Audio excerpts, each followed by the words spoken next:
Well, for more on this, we're going to talk to Dr. Syed Farooq Hasnat, a former political science professor at Lahore University and now a scholar at the Middle East Institute in Washington, D.C.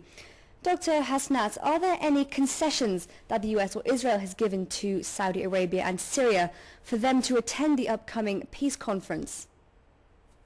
I do not think so that at this stage this is the issue, because President Bush has been in power for more than now 7 years.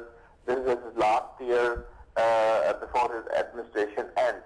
And I think the main reason of holding the conference is more cosmetic, because to give an impression that President Bush and his administration would like to have a peace and peace settlement in the Middle East region. While we see that for last more than 7 years, President Bush has been extremely hostile towards the Middle East, especially towards the Arab and the Muslim countries. And so, but that policy proved to be counterproductive. The Muslims and the Arabs all over the world, they gave a very low rating to President Bush as far as his treatment with these communities are concerned.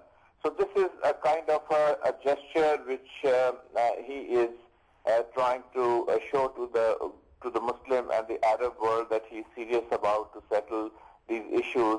So it's more cosmetic, it's more than any real substance. Now, can you please expand on any controversial issues related to the Israeli-Palestinian declaration, such as the status of Jerusalem, to be discussed at the conference? I think all the issues are disputable, because no homework has been done. The Bush administration was all out for the Israelis. They opposed the Palestinians. They even opposed the genuine elections of the Palestinians, and Hamas got the majority. So there is no foundation. There is no background on which the American administration would like to build their case for the future. So I don't think that there is any genuineness in the whole thing. So we do not see any commonalities between the Palestinians and the Israelis as such. So nearly all the issues have to be started from the beginning, because on all the issues there is a serious difference of opinion between the Palestinians and the Israelis. And secondly, whom are they inviting on this conference? They are just inviting the president of Palestine. But what about Hamas, which gained majority in free elections? They are not represented in this meeting. So what will President Hamas do? He cannot commit anything on behalf of the Palestinians, because he does not represent the people of Palestine. Yes, now some critics are calling this upcoming conference a media show in favor of Israel. Why is this?